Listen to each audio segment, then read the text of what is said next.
পোলাও রান্নার জন্য যা যা সামগ্রী লাগবে আমি আপনাদের প্রথমে দেখিয়ে দিই। এটা হচ্ছে গোবিন্দভোগ আতপ চাল। প্রথমে গোবিন্দভোগ আতপ চালটাকে ভালো করে জল দিয়ে কচলে ধুয়ে নেবেন।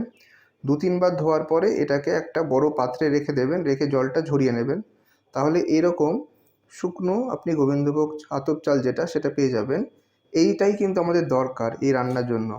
আর এর জন্য যা যা লাগে সেগুলো হচ্ছে হলুদ, এখানে আছে চিনি, এখানে আছে লবণ, এখানে আছে ঘি। ঘিটাকে আমরা হালকা করে গরম করে নিয়েছি। এই ঘিয়ের মধ্যে আমরা কিন্তু হলুদটা মেশাবো, তাহলে কিন্তু বাসন্তী পোলাও বা নর্মাল যে পোলাও আমাদের হয় সেই পোলাওটা কিন্তু আরও বেশি অ্যাট্রাকটিভ হবে। আর আমাদের আছে গরম মশলা, কাজু, কিশমিশ, তেজপাতা। এখানে আমরা নিয়েছি জিরে আর আদা, এই দুটোকে একসঙ্গে আমরা বেটে নিয়েছি। আর এটা হচ্ছে আমাদের কাপ। এই কাপে আমরা 3 কাপ গোবিন্দভোগ আতপ চাল নিয়েছি। আর জলের পরিমাণটাও কিন্তু এই কাপের মাপেই নিতে হবে। আমরা 3 কাপ চালে 6 কাপ জল নেব। তো চলুন এরপরে আমরা দেখাচ্ছি যে কী করে আমরা এই চালটাকে প্রিপেয়ার করব।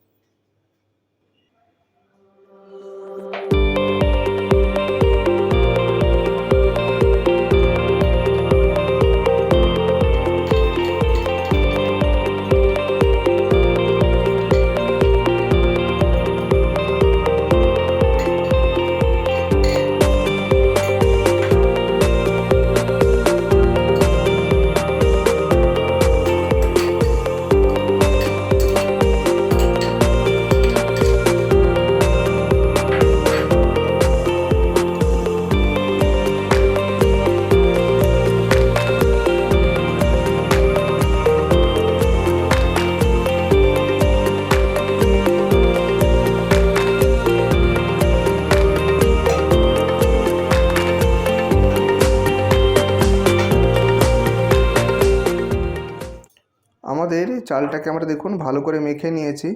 এবার আধ ঘন্টা আমরা এটাকে এভাবে রেখে দেবো, যাতে করে এর মধ্যে যে মশলাগুলো দেওয়া হয়েছে সেটা যেন এর মধ্যে ভালোভাবে বিদ্ধ হয়। আধ ঘন্টা পরে আমরা আপনাদের আবার ফিরে এসে দেখাবো আমরা কিভাবে আমাদের রান্নাটা করছি। আধ ঘন্টা হয়ে গেছে। আমরা এবার আমাদের রান্নাটাকে পরের ধাপে নিয়ে যাচ্ছি। তো আমরা গ্যাসে কড়াই বসিয়ে নিয়েছি। এখানে আমরা একটু সাদা তেল দিয়েছি। এই সাদা তেলে আমরা কাজু কিশমিশটাকে ভেজে নেব।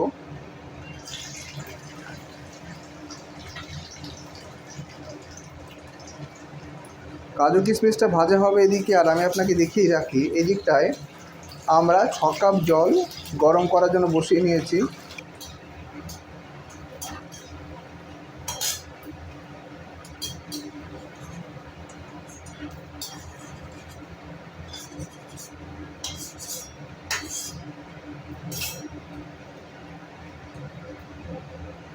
এবার আমরা কিশমিশটা ভেজে নিচ্ছি।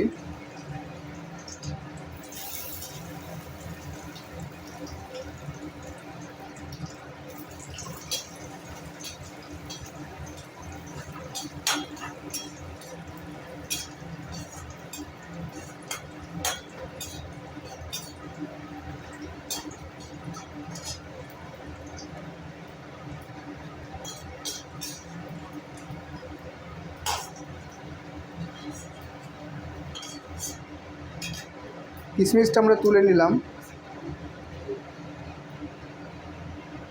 আমরা একটু তেল দিয়ে নিচ্ছি, আপনি চাইলে ঘিও দিতে পারেন।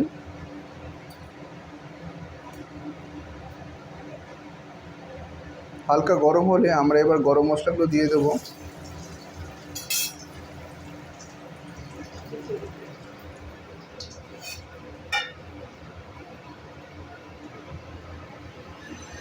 এখানে যে আমরা জলটা গরম করছিলাম তার মধ্যে আমরা তেজপাতা, গরম মশলা এগুলো সব দিয়ে দিচ্ছি।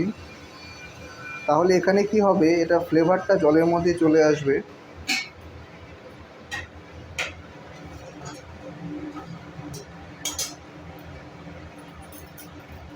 এবার আমরা চালটাকে ভেজে নেব।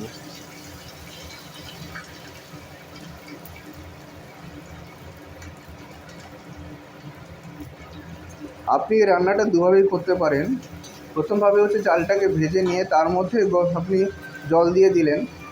আর যেহেতু আমরা অনেকটা পরিমাণে করছি তাই আমরা এখানে হাঁড়িতে গরম জল বসিয়ে নিয়েছি।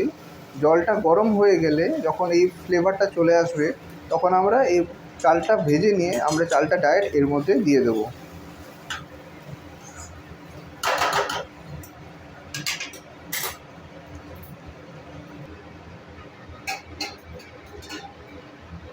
হাঁড়িতে আমাদের জল গরম হচ্ছিল, এবার দেখুন তার মধ্যে অলরেডি কালারও চলে এসছে।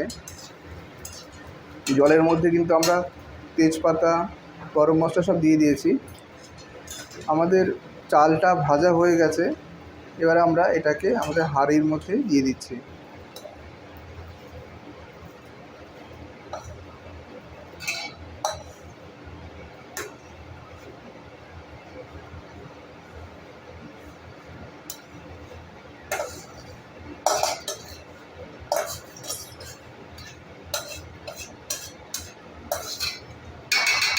আমরা এবার এটাকে একদম মিনিমাম যে আঁচ হয় সে আঁচে 10 মিনিট মতো রেখে দেবো। তার মধ্যে 5 থেকে 6 মিনিটের মাথায় আমরা একবার হাতা দিয়ে নাড়িয়ে নেব। আর এখন আমরা আমাদের ভেজে রাখা কাজু কিশমিশগুলো এর মধ্যে দিয়ে দিচ্ছি। জলের পরিমাণটা কিন্তু খেয়াল রাখবেন, যতটা চাল নেবেন তার ডবল আপনাকে জল দিতে হবে।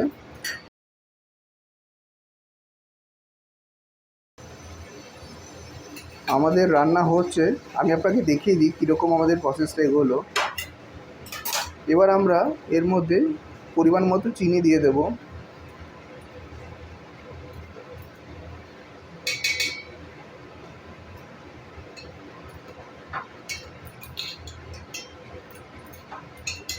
একবার হালকাভাবে নাড়িয়ে নেবেন। নাড়িয়ে নিয়ে এটাকে আমাদের সিদ্ধ হওয়ার জন্য আরও কিছুক্ষণ রেখে দিতে হবে।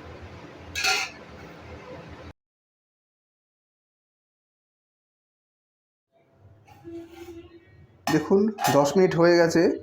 এবার আমি আপনাদের দেখাবো যে আমাদের এই পোলাওটা কতটা ঝুরঝুরে হয়েছে। দেখুন পুরো জলটাই কিন্তু শুষে নিয়েছে, আর একদম এটা দেখুন খুব ঝুরঝুরে হয়েছে। এরপরে আমরা এটাকে প্লেটে ঢেলে সাজিয়ে পরিবেশন করব।